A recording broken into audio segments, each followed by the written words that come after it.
Holy crap, you guys. Ryan Jardina, my supervisor, has sent me a DTMF decoder that he made himself. I mean, it's an Arduino kit thingy that he put together.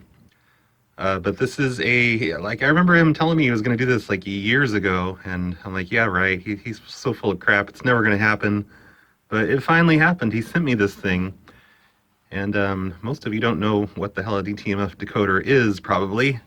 And today you're going to learn what a DTMF decoder is. He included a letter, says, hey Brad, totally good to hear you're not in jail. I remember listening to a show a while ago and you did the dial tone trick and someone started dialing a number.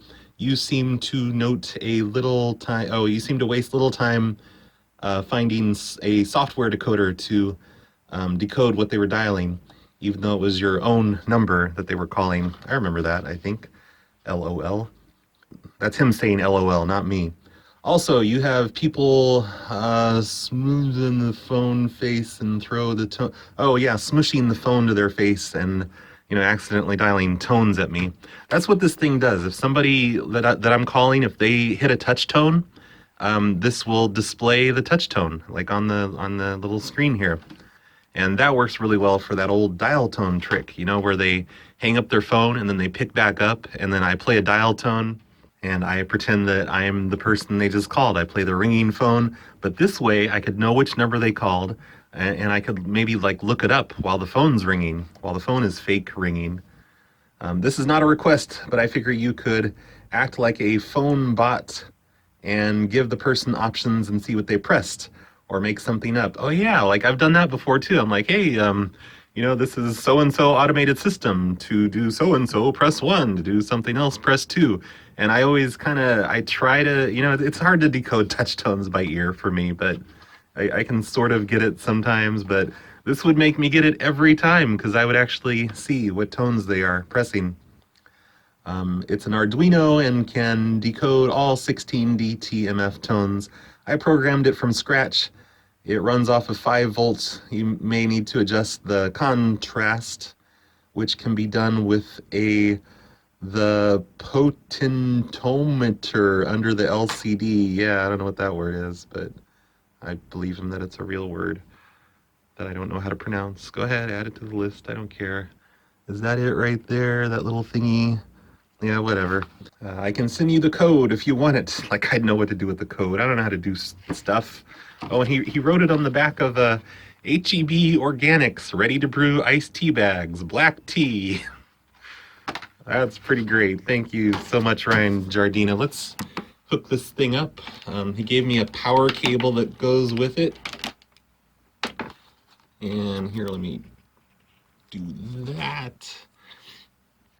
Yeah, so it plugs in here and won't reach to the nearest power thing. I'm not plugging this into my laptop. I don't trust Ryan Jardina that much.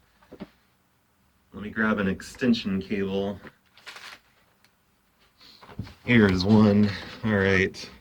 I don't know what I'm unplugging out of the wall here, but whatever it is, it's not as cool as a DTMF decoder. Holy crap, look at that, you guys. It says Cactus PLA. It's got little cactuses on it. That is beautiful. I cannot believe this thing. I can't believe he made this. Okay, so then there's also this little thingy here, which is where the audio goes into. There we go. And I'm gonna plug it in to one of the headphone outputs over here. Turn up the volume, and let's see. This is my soundboard. It does all the wacky sound effects, oh yeah, you gotta turn it on first. Yeah, like that. But it also does, I just did this for the Party Time show the other day. They needed some DTMF tones, so. Oh my gosh, you guys, I'm sorry you missed it. I didn't know it was gonna work so quickly. So yeah, I hit touch tones, and here I'll dial in the PLA voicemail line number.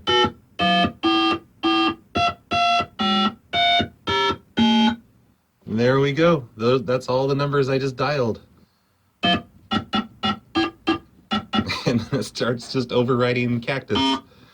It recognizes stars. Apparently it recognizes A through D because he said 16 touch tones, DTMF tones, whatever. What happens? Oh, and it just keeps going.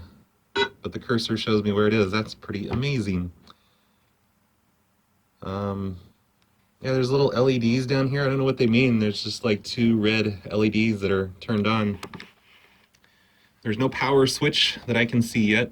So I think to reset it, I just have to unplug it, plug it back in. The red LEDs are not on now, but I think when I push a touch tone, I don't understand the red LEDs. Hopefully you guys can see them on the camera. I know LEDs don't show up that great sometimes, but it's like they're in different patterns. I don't know if that means anything or if it just looks really awesome. Either way, I don't care.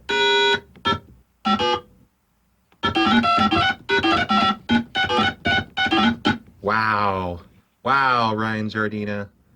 That is amazing. I'm gonna build a case or something for it because I feel like I'm just gonna rub my oily fingers all over the chips or something and destroy this thing. So I'll have to find some sort of a suitable enclosure for it and make it look really neat. I'll put like a label on it that says the Jardina DTMF 3000 or something. Yeah, that's what I'll do. This is really cool. This is going to be kind of useful for the show. Like not often, but every once in a while, it's just going to be a really cool thing to have. And I'll be able to see whether they dialed 911 or *67 or whatever, you know, it'll just show up on the screen. And I can see what they smush dial with their face.